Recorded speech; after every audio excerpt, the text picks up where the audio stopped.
குருப்யோ நமஹ. எல்லாருக்கும் பிரணாமங்கள். மகான்கள் சன்னதியில் பிரணாமங்கள். விஸ்வாவசு என்கிற தலைப்பிலே சங்கோஷ்டி நடந்து கொண்டிருக்கிறது. அதாவது இரண்டு கந்தர்வர்கள், கிருஷாணுன்னு ஒருத்தர், விஸ்வாவசுன்னு ஒருத்தர் இருந்தாராம். அதுல கிருஷாணு என்பவர் எல்லார்கிட்டையும் தோஷம் பார்த்துட்டே இருப்பார், குறைகளை பார்த்து கொண்டே இருப்பார். விஸ்வாவசுன்னு ஒருத்தர் இருந்தார், அவர் எல்லாருக்கும் நல்லது என்ன இருக்கோ அவர்கள்ட்ட இருக்கிற குணங்களையே அவர் பெரிதாக எடுத்துக்கொண்டிருப்பார் அப்படின்னு ஒரு நாடகத்தில் இருக்கு. விஸ்வகுணா தரிசனம் அப்படிங்கிற நாடகத்தில், அந்த நாடகத்தில் கடைசியில் ஒரு விஷயம் சொல்றார். ஜனங்கள் எல்லாரும் தயவு செய்து விஸ்வாவசு போல இருங்கோ, கிருஷாணு போல இருக்க வேண்டாம் அப்படின்னு சொல்றார். அந்த ரீதியில இந்த விஸ்வாவசுங்கிற வருஷத்துல அதையே முக்கியமான ஒரு சந்தேசமாக எடுத்துக்கொண்டு இந்த சங்கோஷ்டி இப்பொழுது நடந்து கொண்டிருக்கிறது. இதுவரை நாம பார்த்தது குழந்தைகளுடைய கோஷ்டி, சங்கோஷ்டி. அதுல குறை ஒன்றும் இல்லை, நன்னா தெரிந்தது. காஞ்சிபுரம் வேதபாராயண கோஷ்டியை பார்க்கும்போது ரொம்ப சந்தோஷமா இருக்கும் மனசுல. எங்கேயாவது நல்ல பெரிய கோஷ்டியை பார்த்தா சந்தோஷமா இருக்கும். அதை காட்டிலும் அதிக சந்தோஷம் இப்போ இங்க குழந்தைகளுடைய கோஷ்டியை பார்க்கும்போது நல்லா இருந்தது. இவர்கள் அத்தனை பேரும் அப்படியே வேத பாராயணத்தில் பின்னாடி வரப்போகிறார்கள், குறை ஒன்றும் இல்லை. இப்பொழுது இது மார்கழி மாசம், திருப்பாவை மாசம், ஆண்டாளுக்குரிய மாசம். ஆண்டாள் திருப்பாவையிலே நமக்கு எத்தனையோ நீதி போதனைகள், எத்தனையோ சம்பிரதாய விஷயங்கள் சாதித்திருக்கிறார். அதுல இந்த குறை ஒன்றும் இல்லை என்கிற தலைப்பில் யாருக்கும் எந்த குறையும் இல்லை, யாருக்கிட்டையும் எந்த தோஷமும் இல்லை, எல்லாம் நல்லதே அப்படிங்கிறது திருப்பாவையில் ஆண்டாள் சாதித்திருக்கிறார்ங்கிறத வைத்துக்கொண்டு இப்போ திருப்பாவை கருத்தரங்கம் ஆரம்பம். 5 மகான்கள் எழுந்துள்ளி இருக்கின்றனர். ஒருவரும் ஒவ்வொரு விஷயத்தை பற்றி சொல்ல போகிறார்கள். எல்லார் சன்னதியும் பிரணாமங்களுடன் அடியேன் ஆரம்பிக்கிறேன். முதல்ல அடியேனுடைய விஷயம் நாராயணனே நமக்கே பறை தருவான் அப்படின்னு இருக்கு இல்லையா, அதுல நாராயணனே அப்படிங்கிறது அடியேன் எடுத்துக்கொண்ட விஷயம். அதாவது நாச்சியாரை பொறுத்தவரை நாராயணனே அப்படின்னு சொன்னா மற்ற தெய்வங்களை பற்றி எடுத்து அவர்கள் நாராயணனுக்கு சமமானவர்களோ உயர்ந்தவர்களோ கேள்வியோ பதிலோ எதுவுமே கிடையாது, ஒன்றும் கிடையாது. நீங்க திருப்பாவை 30 பாட்டு எடுத்து பாருங்கள், பிற தெய்வங்களை பத்தி பேச்சே கிடையாது. அதுதான் ஆண்டாளுடைய ஒரு அப்ரோச்.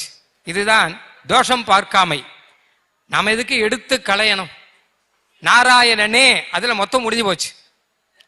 அடியேன் 10ஆம் கிளாஸ் வரைக்கும் ஸ்ரீரங்கத்தில் படிச்ச போது விநாயக சதுர்த்தினா என்னன்னு எனக்கு தெரியாது. இப்போ லீவு கேட்கிறா, இப்போ லீவு இருக்கு தெரியாது. ஏன்னா உத்தர வீதியில சித்திர வீதியில இப்பெல்லாம் தெருக்கு தெரு விநாயகர் கோயில் இருக்கு இல்லையா, உத்தர வீதியில சித்திர வீதியில விநாயகரே கிடையாது. எங்க 2 பேருக்கும் தெரியாது விநாயகர்னா யாருன்னு தெரியாது. காரணம் என்ன கேட்டா ஆண்டாள் தான் காரணமா இருக்கும்னு நினைக்கிறேன். தெரிஞ்சாதானே, ஆக தெரியாம இருந்துட்டா நல்லது இல்லையா. அந்த ரீதியில பரகாலர், பராங்குஷர் எல்லாம் மற்ற மதங்களை எல்லாம் ஜெயித்தவர்கள். ஆண்டாள் எந்த மதத்தையும் ஜெயிக்கலை, மதங்களை ஜெயிக்கவில்லை, மனங்களை ஜெயித்தவர் ஆண்டாள். இது குறை ஒன்றுமில்லை. ஒண்ணு. இரண்டாவது, ஏன் நாச்சியார் இப்படி சாதிச்சார் அப்படின்னு கேட்டா, ஆண்டாளுடைய உபதேசமும் மற்ற ஆழ்வாருடைய உபதேசமும் வேற. அதாவது ஒரு குரு, ஒரு ஆச்சாரியன் சிஷ்யனுக்கு செய்யற உபதேசம் இல்லை திருப்பாவைங்கிறது. அப்படி இல்லை ஒரு அப்பா குழந்தைக்கு செய்யற உபதேசம் இல்லை. அப்படி இல்லை ஒரு சுகிருத்து இன்னொரு நண்பனுக்கு செய்யக்கூடிய உபதேசம் இல்லை. இது அம்மா குழந்தைக்கு செய்யற உபதேசம். இது அம்மா குழந்தைக்கு செய்யும் போது நீ இது வேண்டாம் அது வேண்டாம்லாம் சொல்ல மாட்டா, இதை செய்யலாம் இதை செய்யலாம்னுவா. அதாவது டேய் போ கோயிலுக்கு போய் பெருமாள்லாம் செவிச்சுட்டுவான்னு அப்பா சொல்லலாம். அம்மா வேணா வாடா கோயிலுக்கு போலாம் அப்படின்னு கையை பிடிச்சு இது கூட்டுன்னு போவா இல்லையா. வையத்து வாழ்வீர்கள் நாமும் நம் பாவைக்கு செய்யுங்கள், வாங்கோ நாமெல்லாம் ஒரு பாவை விரதம் நோக்கலாம்னு ஆண்டாள் தன்னையும் கூட்டிக் கொண்டு நம்மையும் கூட்டிக் கொண்டு திருப்பாவை விரதம் இருக்கார் அப்படின்னு தானே சொல்றோம். அதனால இது அம்மா குழந்தைக்கு செய்யும் உபதேசம் திருப்பாவை. அதனால இதுல எந்த குறையுமே இருக்க முடியாது, அது குழந்தைகளுக்கு தெரியும். அடுத்து மூணாவது விஷயம் பதிவிரதா பக்தி அப்படின்னு. அதாவது மற்ற தெய்வங்களை பத்தி பேச்சே இல்லாமல், யாரை பத்தியும் எந்த பேச்சும் இல்லாமல் கண்ணன் ஒருவன் மட்டுமே இருக்கிற பக்திக்கு பதிவிரதா பக்தி அப்படின்னு பெயர். இந்த பதிவிரதா பக்தியில கணவன் ஒருத்தன் தான் தெரியும், மற்றவர் என்ன ஆனா நமக்கு என்ன வந்தது அப்படின்னு இருக்கோம் இல்லையா. அதனால பெருமாள் கிட்ட கண்ணன் கிட்ட நமக்கு அப்படி ஒரு ஆசை, அப்படி ஒரு பக்தி. அந்த பக்தியும் ஆசையும் அதிகமானால் என்ன ஆகும் கேட்டானா, சில சமயம் கோபம், சில சமயம் தாபம் எல்லாம் வரும். அடியன் எப்பவுமே ஒரு விஷயம் சொல்வேன், ஒரு நல்ல பதிவிரதா ஸ்திரீ அப்படின்னா அவளுக்கு என்ன லட்சணம் கேட்டா, தன் கணவனுடன் மட்டும்தான் சண்டை போடுவாள், வேற யாரோடையும் சண்டை போட மாட்டாள். ஏன்னு கேட்டான்னா, சண்டை போடுறதுங்கிறது சண்டை இல்லது, அது ஒரு உரிமை. உரிமை இருந்தா தானே சண்டை போட முடியும். எதிர் வீட்டுக்காரரோட சண்டை போட முடியுமா? பக்கத்து எதிர் வீட்டுக்காரர்கிட்ட வாஸ்தவம் தான் நீங்க சொல்றதெல்லாம் அப்படின்னு சொல்லிட்டு வந்துருவாங்க, ஆத்துக்கு வந்து சண்டை போடுவா இவரோட. அந்த மாதிரி நமக்கு கண்ணன் கிட்டதான் உரிமை இருக்கு, வேற யாருக்கிட்டையும் உரிமை கிடையாது. அந்த உரிமையை நமக்கு கொடுக்கிறவர் ஆண்டாள்ங்கிறபடியினால குறை ஒன்றும் இல்லை அப்படின்னு நாராயணனே அந்த ஏல மொத்தமும் இருக்கு என்பதாக தெரிகிறது. அடியன் இதனுடன் முடித்துக் கொள்கிறேன். அடுத்ததாக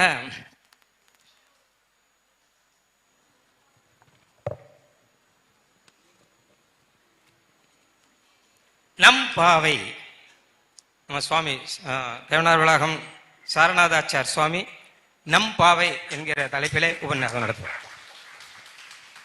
நமசபாய். ஆண்டாள் உலக க்ஷேமத்திற்காக ஒரு பெரிய ஒரு நோன்பு பண்ணணுன்றதாக நமக்கு காட்டி கொடுத்தார்.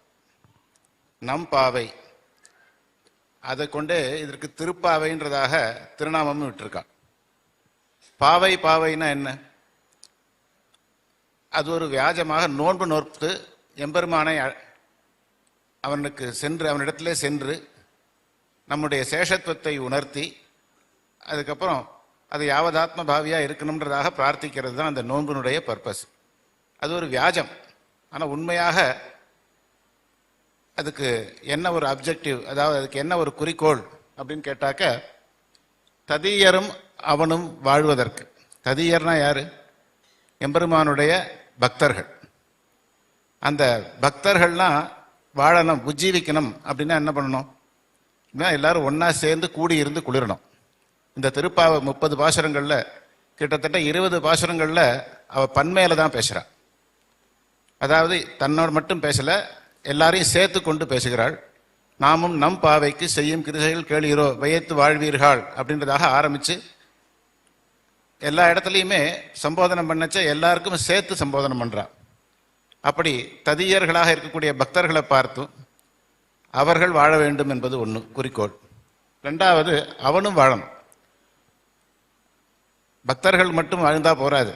எம்பெருமான் அவனுடைய க்ஷேமத்திற்காக திருப்பல்லாண்டு பாடின பெரியாழ்வாருடைய குமாரத்தி இல்லையா? அதனால அவனுக்கும் பல்லாண்டு பாடுறா இவ தன்னுடைய பிரபந்தத்தில். அவன் க்ஷேமத்திற்காகவும் ததியர்களுடைய க்ஷேமத்திற்காகவும் இந்த பிரபந்தத்தை நமக்கு அருளி செஞ்சிருக்கா. நம் பாவைக்கு என்பதென்ற நோக்கம் அது. ரெண்டாவது, கிருஷ்ண விபூதி வாழணும். எல்லாமே அவன் விபூதி தானே, இல்லை கிருஷ்ணன் விபூதின்னு தனியாக ஒன்று இருக்கானே? அப்படின்னா கிருஷ்ணனுடைய விபூதி இல்லை அப்படின்னு சொல்லக்கூடியவாள்லாம் இருந்தா. இந்த நோன்பு பண்றது மாதிரி யாகம் பண்றது, எம்பெருமானுக்கு அழிவு ஏற்படணுன்றதாக யாகம் பண்ணவாள்லாம் இருந்தான். இந்திரஜித் இருந்தான், பவுண்டர வாசுதேவன் இருந்தான். அவள்லாம் பெருமானுடைய க்ஷேமத்திற்காக பண்ணல, அவனுடைய அழிவிற்காக பண்ணணுன்றதாக பண்ண. அது மாதிரி இல்லை. இந்த கிருஷ்ண விபூதி வளரணும். கிருஷ்ண விபூதினா அவனுடைய சொத்து, இது எல்லாம் நம்மளும் அவனுடைய சொத்து தான். இதெல்லாம் நம்ம உணர்ந்து செயல்படணும்ன்றதற்காக கிருஷ்ண விபூதி உண்டாக்கணும் அப்படின்றதுக்காக இந்த நோன்பு நோற்றாள். அதுதான் நன்பாவை. ஆனா இதெல்லாம் வியாஜம். இந்த நோன்பு நோக்கிறது, மழை பெய்யணும்ன்றதாக நோன்பு நோக்கிறதெல்லாம் வியாஜமாக கொண்டு உண்மையான நோக்கம் என்ன அப்படின்னா, அவனிடத்துல இவர் பட்டர் சாதிச்ச மாதிரி இந்த சேஷத்துவத்தை அவனுக்கு உணர்த்தி, அவனுக்கு தெரியாது இல்லை, உணர்றதுன்னா நம்ம உணர்ந்து அவனிடத்திலே நம்ம உணர்த்தியை சொல்லுவதுதான் அவனுக்கு உணர்த்துவது. இந்த சேஷத்துவத்தை உணர்த்தி அதற்கு சொரூப அனுரூபமான கைங்கரியத்தை பிரார்த்திக்கிறது. இதுதான் சொல்றாரு இல்லையா, உந்தனோடு உற்றமே உனக்கே நாம் ஆட்செய்வோம் அப்படின்றதாக இந்த சேஷத்துவத்தை உணர்த்தி உனக்காக நாம் கைங்கரியம் பண்ண வேண்டும் அப்படின்ற சொல்லி, அது கூட எப்படின்னா அது எப்பொழுதும் இருக்கணும், யாவதாத்ம பாவியா இருக்கணும்ன்றதாக பிரார்த்திக்கிறாள். உனக்கே நாம் ஆட்செய்வோம் மற்ற இனங்காமங்கள் மாற்று என்பதாக மற்ற எண்ணங்களை எல்லாம் மாற்ற வேண்டும் என்றும், இப்படியாக குறைகளையே சொல்லாமல் நிறைகளையே சொல்லி நமக்கு ஒரு வழியை காட்டினவள் ஆண்டாள். சொரூப அனுரூபமான கைங்கரியம் யாவதாத்ம பாவியா இருக்கணும், அது எப்பொழுதுமே அந்த எம்பெருமானத்திலே கைங்கரியம் வேண்டும் என்பதாக இந்த பாவை நோன்பை நோற்று நமக்கு வழிகாட்டினாள் ஸ்ரீ ஆண்டாள். ஆண்டாள் திருவடிகளே சரணம். அழகான விஷயம். நம் பாவை வெறும் திருப்பாவை அப்படின்னு சொல்லாமல் ஆண்டாள் நம் பாவை அப்படின்னு வைத்ததனுடைய தாற்பயத்தை சாதித்தார். அடுத்ததாக குறையொன்றுமில்லையில் நாயக பெண் பிள்ளாய் ஸ்ரீமதி பிரபா சேனேஷ். இந்த திருப்பாவை கருத்தரங்கத்துல குறையொன்றுமில்லை அப்படிங்கறதுல நாயக பெண் பிள்ளாய் யாரை குறிக்கிறதுன்னு பார்த்தோம்னா ஆண்டாளுடைய தோழிமார்களை. இந்த தோழிமார்கள் சில பேர் நோன்புல கலந்துக்க வரல அப்படின்னு ஆண்டாள் பார்த்த உடனே அவ ஒருத்திய கூட விடாமல் அழைச்சுண்டு போகணும் அப்படின்னு நினைச்சா. அதுல ஆண்டாளுடைய 3 குணங்கள் நம்ம காணலாம். அது என்னன்னா, காரணம் காணும் கோதை, நற்பண்பை நாடும் நாச்சியார், ஆராய்ந்தருளும் ஆண்டாள் அப்படின்னு. ஒருத்தர் ஒரு காரியத்தை பண்ணலைன்னா அதுக்கு ஏதாவது ஒரு காரணம் இருக்கும். அது ஒரு குறையா நினைச்சுக்க வேண்டாம், அவளை பத்தி தப்பா நினைச்சுக்க வேண்டாம் அப்படின்னு முதல்ல கருத்து இருக்கணும். அதனால எதனால வரல அப்படின்னு ஒரு தோழி விஷயத்திலேயும் ஆண்டாள் கோதை காரணத்தை கண்டுபிடிச்சா. அதுக்கப்புறம் அவா கிட்டக்க இருக்கிற நற்பண்பை கொண்டாடினா நாச்சியார். இவா இந்த சமயத்துல வரல, ஏதோ காரணத்தினால வரல, ஆனா ஸ்வரூபத்துல அவ எவ்வளோ நற்பண்பு உடையவர்கள் அப்படிங்கிறத அறிஞ்சு அதுக்கப்புறம் அவளுக்கு உபதேசம் பண்ணி அவளை ஊக்குவிச்சு ஆராய்ந்து அருளினாள் ஆண்டாள். 10 தோழி விஷயத்திலையும் இது சத்தியமா தெரியறது. 10 தோழிகள் ஒரு உபலட்சணமா சொல்லியிருக்கா. அதுல ஒரு தோழிக்கும் என்ன காரணத்தினால அவ வரல அப்படின்னு கண்டுபிடிச்சு அவளுடைய நற்பண்பை கொண்டாடி அவளுக்கு அனுகிரகிச்சா ஆண்டாள் அப்படிங்கிறத சுருக்கமா இப்ப பார்க்கலாம். முதல் தோழி அப்படிங்கிறவ கூட்டத்துக்கு புதுசானவள், பிள்ளாய் அப்படின்னு அழைக்கிற ஆண்டாள் அவளை. இவ கூட்டத்துக்கு புதுசுங்கிறதுனால பயந்துட்டா போல் இருக்கு, அந்த காரணத்தினால வரல. பயமெல்லாம் வேண்டாம், வெள்ளத்தரவில் துயிலமர்ந்த வித்தான எம்பெருமான் எல்லாருக்கும் ரக்ஷகன், அதனால நீ வந்து சேர்ந்துக்கோ அப்படின்னு அனுகிரகிச்சு உபதேசம் பண்ணி சேர்த்துண்டா. அடுத்த தோழியானவள் பகவத் அனுபவத்துல பேய் பெண்ணு மாதிரி நாராயணன் மூர்த்தி கேசவனை நாடிக்கொண்டிருக்கிறாள். இவள் பகவத் அனுபவத்துல ஆழ்ந்திருக்கிறதுனால வரல அப்படிங்கிற காரணத்தை புரிஞ்சுண்டு, ஆனா இவ மிகவும் தேஜஸ்வியான பெண்மணி, தேசமுடையவள், நாயகனான கண்ணனுக்கு ஏத்த நாயக பெண் பிள்ளை அப்படின்னு அவளை ஊக்குவிச்சு அவளை அழைச்சுண்டா. 3வது பெண்மணி எப்படி இருக்கா, எந்த காரணத்தினால எழுந்துக்கல அப்படின்னு கேட்டா, பொழுது விடிஞ்சுடுத்து அப்படின்னு அவ இன்னும் ஒத்துக்கலையாம். கீழ்வானம் வெள்ளென்று அப்படின்லாம் அடையாளம் சொன்னா அவ ஏதோ தர்க்கம் பண்றா, அந்யதா ஞானம் விபரீத ஞானம்லாம் சொல்லி. இவளுக்கு விஷயங்கள் புரியல, ஆனா இவளுக்கு குதூகலம் ஜாஸ்தி, கோதுகலமுடைய பாவையாச்சே, அதனால ஒன்ன அழைச்சிக்காம எப்படி, போவான் போகின்றாரே போகாமல் காத்து எல்லாரும் உனக்காக காத்துட்டு இருக்கா வா அப்படின்னு அவளை ஊக்குவிச்சு அழைச்சுண்டா. 4வது பெண்மணி ஏன் வரல அப்படின்னு காரணத்தை பார்த்தா, இவ துயிலணை மேல் கண் வளரும், இவளுக்கு தூக்கமே பிரியல, கண்ணே பிரியலையாக்கும் அப்படின்னு கண்டுபிடிச்சா. ஆனா உண்மையான காரணம் அதுவா அப்படின்னு கேட்டா அது இல்ல. இவ மகாவிஸ்வாசத்தினால துயிலணை மேல் கண் வளர்ந்து கொண்டிருக்கிறாள். இப்பேற்பட்டவள் நம் கோஷ்டியில வந்து சேர்ந்து கொள்ள வேண்டும், நாம் உறவாடும்படி இருக்கக்கூடிய உத்தமி இவள், மாமான் மகள் அப்படின்னு சொல்லி அவளை ஊக்குவிச்சு அழைச்சா ஆண்டாள். 5வது தோழி எப்படி இருக்கா, அவ ஏன் வரல அப்படின்னு கேட்டா, நாற்றத்துழாய்முடி நாராயணனுடைய ஸ்வர்கானுபவத்துல அந்த ஆனந்தானுபவத்துல அவ இருந்துட்டு இருக்கா, அதனால வரலன்னு தெரியறது. இப்பேற்பட்டவள் தான் மட்டும் அனுபவிச்சா எப்படி, கூட்டத்துக்கே ஆபரணம் போன்ற நீ எங்களுடன் வந்து கலந்து கொண்டு எங்களுக்கு சிறப்பு சேர்க்க வேண்டும் அருங்கலமே அப்படின்னு அழைச்சா. 6வது தோழியை அழைக்கும் பொழுது அவ ஏன் வரலன்னு பார்த்தா, இவாத்துல எல்லாரும் கர்மயோகிகளா இருந்துட்டு கர்மாவையே பார்த்துட்டு இருக்கா. அதனால இப்ப எழுந்து வரணுங்கிற ஞாபகம் இவளுக்கு இல்ல போல் இருக்கு அப்படின்னு காரணத்தை கண்டுபிடிச்சு ஒத்துண்டா. அவளை எப்படி ஊக்குவிச்சா? நீதான் பொற்கொடி ருக்மிணி பிராட்டியை போல் கண்ணனுக்கே சதிருஷமானவள், எங்களுக்கு தலைவியாக இருக்க வேண்டும்னு ஊக்குவிச்சு அழைச்சா. அடுத்தது 7வது தோழி, அவன் ஏன் வரல அப்படின்னு கேட்டா, இவாளுக்கு எந்த காரியத்திலுமே கருத்து இல்லை. ஏன்னா கண்ணனிடத்துல அவ்வளவு ஆழ்ந்த பக்தி. இந்த பெண்மணியினுடைய அண்ணன் எப்படி இருக்கான் அப்படின்னு கேட்டா, அவன் நற்செல்வனாக இளைய பெருமாளை போல இருக்கிறானாம். கைங்கரியத்திலேயே அவனுக்கு குறி. தன்னுடைய காரியங்கள் எதையும் பார்த்துக்கிறது இல்லை, உலக விஷயங்கள் எதையும் கவனிக்கிறது இல்லை.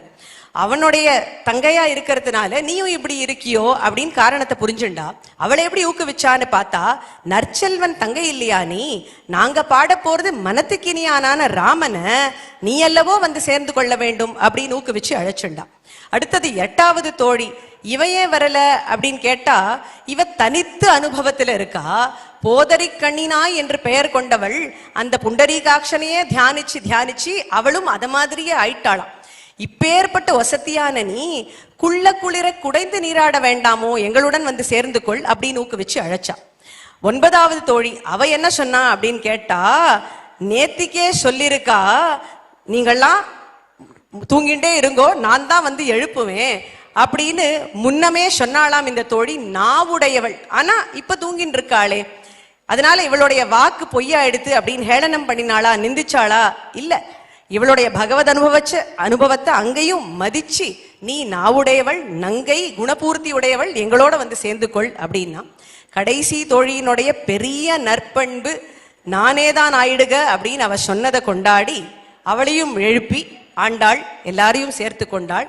இப்பேற்பட்ட காரணங்களை கண்டு நற்பண்புகளை நாடி ஆராய்ந்து அருளினாள் ஆண்டாள் நாயக பெண் பிள்ளைகளுக்கு. ஆச்சரியம். நாயகனாய் நின்ற நந்தகோபன், நாயகனாய் நின்ற நந்தகோபனுடைய குமரன், நாயகராய் இருக்கிற ஆச்சாரியர்கள் எதிராஜேன நிபத்த நாயக ஸ்ரீஹின்னு சொல்லும்படி எல்லாருக்கும் மேல ஆண்டாள் எப்படி சிந்திக்கிறார் பாருங்க. நாயக பெண் பிள்ளையாம். ஒரு பெண் பிள்ளையை பார்த்து இவள் எங்களுக்கு நாயகமானவள் அப்படின்னு சொல்லுகிறார். அதற்கான காரணங்கள் எல்லாம் இப்பொழுது நாம் பார்த்தோம்.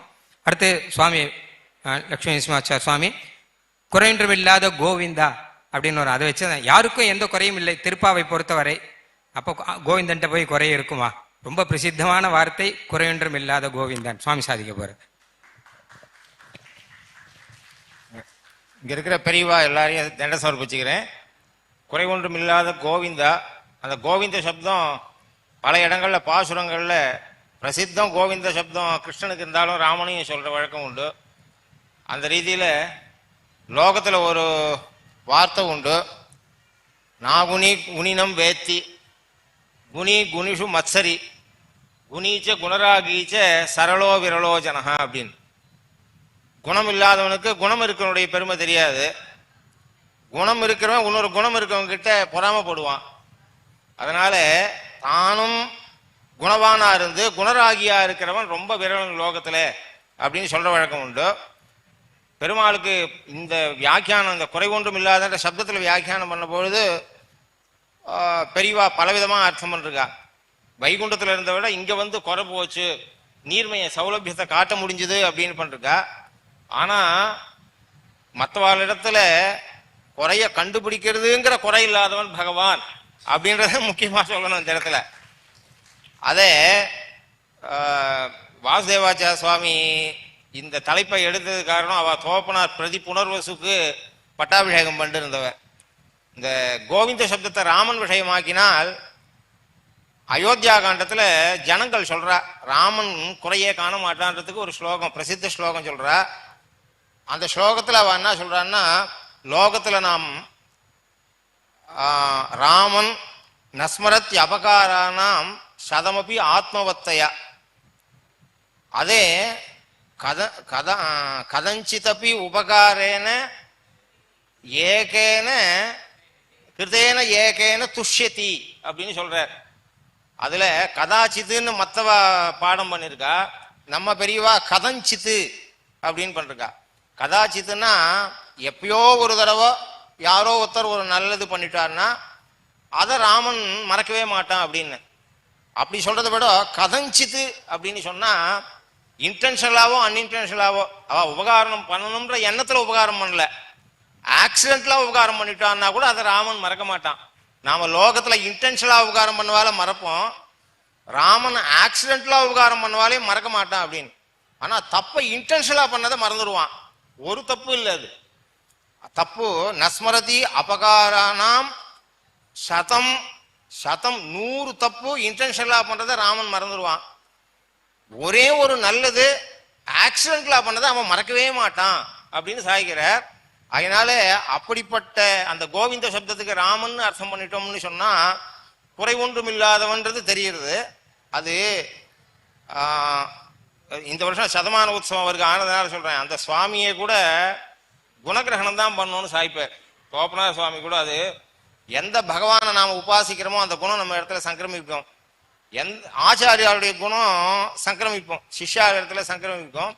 அது மாதிரி அந்த சுவாமி குணகிரகணம் தான் பண்ணணும், யார் இடத்துலையும் குணகிரகணம் பண்ணணும்னு வரதாச்சார சுவாமி சாய்ப்பார்னு பல பேர் சொல்லி கேள்விப்பட்டிருக்கேன். அது மாதிரியாக லோகத்துல ஒரு போலீஸ்காரன் இருக்கான், திருடங்கிட்ட தோஷத்தை பார்க்கறான். ஜட்ஜி இருக்கான், அங்க யார் வந்திருக்கானோ அவனை பத்திய தோஷத்தை பார்க்கறான். அப்பா அம்மா நம்ம கிட்ட தோஷம் பார்க்கறா. ஆனா 3த்துலயும் வித்தியாசம் இருக்கு. போலீஸ்காரன் திருடங்கிட்ட இருக்கிற தோஷத்தை பார்க்கறதுக்கும், ஜட்ஜா இருக்குவன் அங்க தீர்ப்பு கொடுக்கும் போது தோஷம் பார்க்கறதுக்கும், அப்பா அம்மா நம்ம இடத்துல பார்க்கறதுக்கும் வித்தியாசம் இருக்கு. அவளை சிக்ஷிக்கிறதுக்கு கஷ்டம் கொடுக்கறதுக்கு பார்க்கறா, அப்பா அம்மா திருத்தறதுக்கு பார்க்கறா. அதனால வாசுதேவாச்சார சுவாமி சொன்ன, நாம ஏதாவது தப்பு பண்ணி பாராயணத்துல திருத்திட்டோம்னா அது எப்பயுமே மறக்காது அப்படின்னு சாய்ப்பார். அது மாதிரி ஏன்னு சொன்னா அப்பா அம்மா ஆச்சாரியால் பகவான் இவா நம்மிடத்துல இருக்க தோஷத்தை பார்க்கும் பொழுது அதனால் நமக்கு லாபம் ஏற்படுறது. அதை தோஷ திருஷ்டியில அவ பார்க்கறது இல்லை, இவன் சேஷா இருக்கணும் நன்னா இருக்கணும்ன்றதுக்காக திருத்தி பண்ணி கொள்றதுக்காக நம்ம பார்க்கிறா. இதனால பகவானும் அப்படி அப்பா அம்மா நம்ம இடத்துல குழந்தைங்க கிட்ட தோஷம் இருந்தா அப்பா அம்மா எப்படி பார்க்கிறாளோ அப்படி பார்க்கக்கூடியவன். அப்படிப்பட்ட மற்றவா இடத்துல தோஷம் பார்த்தல் என்கிற குறை ஒன்றும் இல்லாதவன் பகவான்றது இந்த சொல்லால தெரியுது. அடியே தாசன் ரொம்ப அழகான விஷயம். குறை ஒன்றும் இல்லாதவன்னா யாருன்னா எங்க கிட்ட இருக்கிற குறையை குறையா பார்க்கிற குறை இல்லாதவன் அப்படின்னு அழகா சாய்ச்சிருங்க. அடுத்ததாக குறை ஒன்றும் இல்லைல்ல, அடுத்தது நானே தான் ஆயிடுக அப்படின்னு. திருப்பாவையில் ஆண்டாள் நாம் தான் சொல்ற வழக்கம், நான் சொல்ற வழக்கமே கிடையாது. நாமும் நம்பாவைக்கு நாங்கள் அப்படின்னு வாழ உலகினில் பெய்திராய் தீங்கின்றி நாடெல்லாம் திங்கள் முமார் வைது, இப்படி எல்லா இடத்துலையும் அப்படிதான் வரும். ஒரே ஒரு இடத்துல மாத்திரம் நான் அப்படின்னு சொல்லியிருக்கார். ஏன் சொல்லியிருக்காருன்னு சாதிப்பார் நம்ம விஜயராவாச்சார் சுவாமி. நமசபாயை எல்லாருடைய திருவடிகளையும் பிரணாமத்தை சமர்ப்பிச்சுக்கிறேன். நானேதான் ஆயிடுக, இது திருப்பாவையில் எந்த இடத்துல இருக்குன்னா நடுவுல இருக்கு. ஒரு இடத்துல 30 நடுவு எதுன்னா 15 16 தான் நடு. இந்த 15வது பாசுரத்துல இருக்கு. ஒரு கோஷ்டியில உட்கார்றான்னா யார் பிரதானமா கெஸ்ட் சீஃப் கெஸ்டோ அவ தான் நடுவுல இருப்பா. அந்த மாதிரி திருப்பாவைக்கே இது சாரம், இதுதான் முக்கியமான விஷயம். அப்படின்றபடினாலதான் இந்த ஒரு வாக்கியத்தை ஆண்டாள் நாச்சியார் நடுவுல சாய்ச்சிருக்கான்னு தோன்றது. அது ஒண்ணு. ரெண்டாவது, அடுத்தவாளுடைய தோஷத்தையும் தன்னுடைய தோஷமாக ஏறிட்டுக் கொள்றது அப்படின்றது இருக்க, அது ரொம்ப அபூர்வமான குணம். அந்த ஒரு குணம் வந்துருச்சுன்னா ஒரு குறையும் யாருக்கு இருக்காது. யாருக்கிட்டையும் ஒரு குறையும் நாம பார்க்கலன்னா நமக்கு ஒரு குறையும் இல்லை. நம்ம தாழ்ந்து போறதுனால என்னைக்கு நாம தாழ்ந்து போறவா எல்லாரும் உயர்ந்துதான் போவார்கள். அப்படின்றத சொல்றது இந்த குறை ஒன்றுமில்லாத கோவிந்தா அடையன். தாழ்ந்து போகிற எல்லாரும் உயர்ந்துதான் போவார்கள் அப்படின்றத சொல்றது இந்த குறை ஒன்று நானேதான் ஆயிடுகான்னு. இதை நம்ம எங்க பார்த்துருக்கோம் அப்படின்னா சாட்சாத் பரதாழ்வானுடைய விஷயத்துல. பரதாழ்வான் சத்ருக்னன் அவனை இவளை கூட்டின்னு வரான், மந்திரையை கூட்டின்னு வரான். இவளாலதான் எல்லா காரியமும் நடந்ததுன்னு அந்த இடத்துல பரதாழ்வான் சொல்வதாக ஒரு ஸ்லோகம் எடுத்திருக்கா. அது ஸ்ரீமத் ராமாயணத்துல எங்கேயும் காணல, ஆனா எடுத்திருக்கா, பிரமாணிதில் எடுத்திருக்கா. ந மந்தராயாக நச்ச மாதுரஸ்யாக தோஷோன ராஜ்ஞா நச்ச ராகவஸ்ய. ராமன் காட்டுக்கு போனதுக்கு காரணம் என்ன? மந்திர தான் காரணம்னு சத்ருகன் இழுத்துன்னு வரைச்ச மந்திரையிட தோஷம் இல்ல. அவ ஒரு கைகேயிக்கு செவிலியா வந்திருக்கிறவர், அவ கைகேயிட நன்மையை தான் பார்க்கக்கூடியவர். அதனால மந்திரையிட தோஷம் இல்லாது. சரி, கைகேயிட தோஷமா அப்படின்னா, கைகேயி ஒரு அம்மா தன் பிள்ளைய சேஷ்டம் தான் பார்ப்பா, தன் பிள்ளையிட இதுதான் பார்க்கணும். அதனால அது சுவாபாவிகமான சமாச்சாரம். என்ன தோஷம்? தோஷோன ராஜ்யா, ராஜாவுடைய தோஷமும் இல்லை. ஏன்னா அவன் என்னைக்கோ கொடுத்த ஒரு வரன், அதை இன்னைக்கு கேட்கிறா. ராஜா எல்லார்கிட்டையும் கேட்டதை கொடுக்கணும், அது அவனுடைய சுபாவம். அதனால தோஷோன ராஜ்யா, ராஜா தசரதனுடைய தோஷமும் இல்லை. நச்ச ராகவசிய, ராகவன் கிளம்பி போனான்னா அது அப்பா அம்மா சொன்னதை கேட்டு போறபடினால, நான் போட்டு நானே கிளம்பி போறேன்னு இல்லை, அப்பா அம்மா சொல்றதை கேட்டு போனபடினால. அதனால இந்த ராகவன் காட்டுக்கு போனது யார் தான் காரணம் அப்படின்னா, மத்பாபமேவாத்திர நிமித்தமாசி, நான் பண்ண பாபம் தான் காரணம். அதுக்கு யாரு பேர்லயும் தோஷம் இல்லை, என்னோட பாபம் தான் காரணம்னு. அப்படி ஒரு பரதன் என்ற ஒரு వ్యక్తి ஜனிக்காம இருந்திருந்தான்னா, அவன் பிறக்கவே இல்லைன்னா இந்த மாதிரி ஒரு பிரச்சனமே வந்திருக்காதே. ஏற்கனவே கைகேயிக்கு அப்பாவுக்கு தசரதன் வாக்கு கொடுத்திருக்கான், உன்னுடைய இவளுடைய வயத்துல பிறக்கிற குழந்தைக்கு நான் பட்டாபிஷேகம் பண்றேன்னு சொல்லி வச்சிருக்கான். நான் பிறந்தபடினாலதான் இந்த வாக்கையை காப்பாற்ற வேண்டியதா வருது அவனுக்கு. அதனால நாம் பிறந்ததுதான் தோஷம். மத்பாபம் ஏவாத்திர நிமித்தமாசீத் வனப்பிரவேசே ரகுநந்தனஸ்ய அப்படின்னு. அப்படிப்பட்டதான பிறருடைய தோஷத்தையும் தன் தோஷமாக ஏறிட்டுக் கொள்வது, அந்த மாதிரி ஒரு குணம் இருந்ததானா என்னைக்குமே நமக்கு தாழ்வு வராது. அப்படின்றத இந்த முக்கியமான இந்த ஒரு விஷயத்தை தான் ஆண்டாள் நாச்சியார் நட்ட நடுவுல வச்சு நம்ம எல்லாரையும் அறிவுறுத்துறாள்.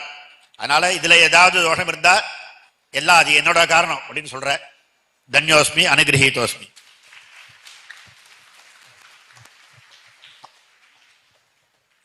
எந்த விஷயத்திலும் நான் என்பது கூடாது, நாம் அடியேன். அப்படிதான். ஒரே ஒரு விஷயத்துல யாராவது நம்ம கிட்ட இருக்கிற தப்பை சொன்னாலும் இல்ல நம்ம கிட்ட இல்லாத தப்பை சொன்னாலும் நான் தான் அப்படின்னு சொல்லிட்டா எல்லா பிரச்சனையும் தீர்ந்துடும்.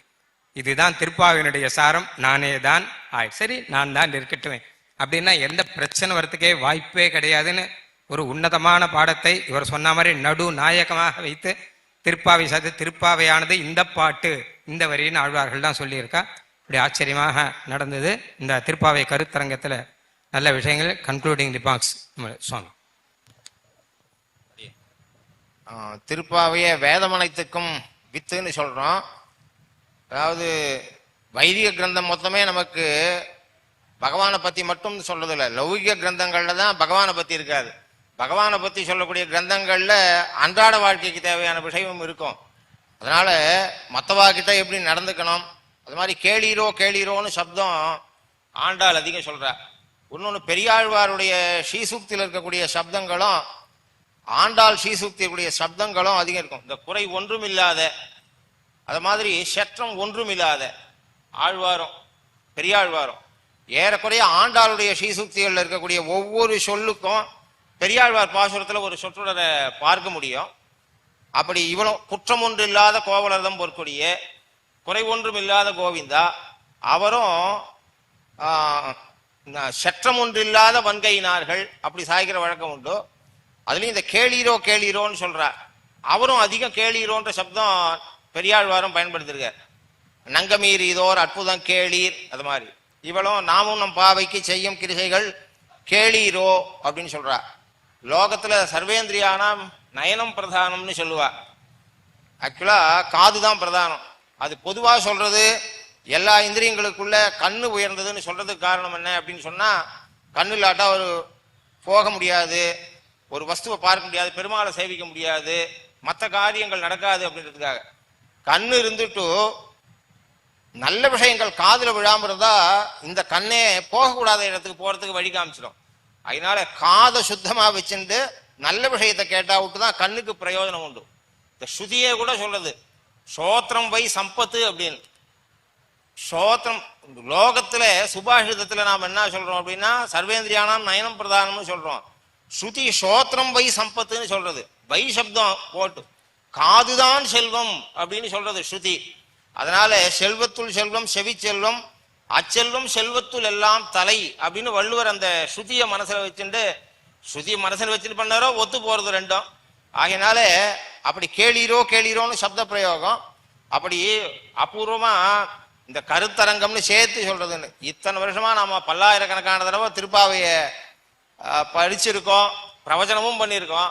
ஆனா ஒரு இடத்துல தான் அவ ஏகவச்சன பிரயோகம் பண்ணிருக்கா, பல இடங்கள்ல பகுவச்சன பிரயோகம் பண்ணிருக்கா, தோஷம் இருக்கும்பொழுது ஏகவச்சன பிரயோகம் பண்ணிருக்கா, நல்லது சொல்ற பொழுது குணத்தை சொல்ற போது பகுவச்சன பிரயோகம் பண்ணிருக்கான்றதே ஒருத்தர் சொன்னாதான் நமக்கு தெரிய வருது. அதனால அந்த கேள்விக்கு அவ்வளவு முக்கியத்துவம் இருக்கு.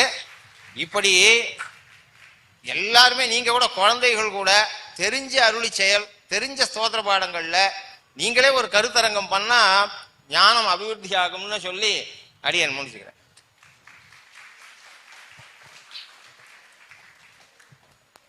धन्यवाद स्वामी.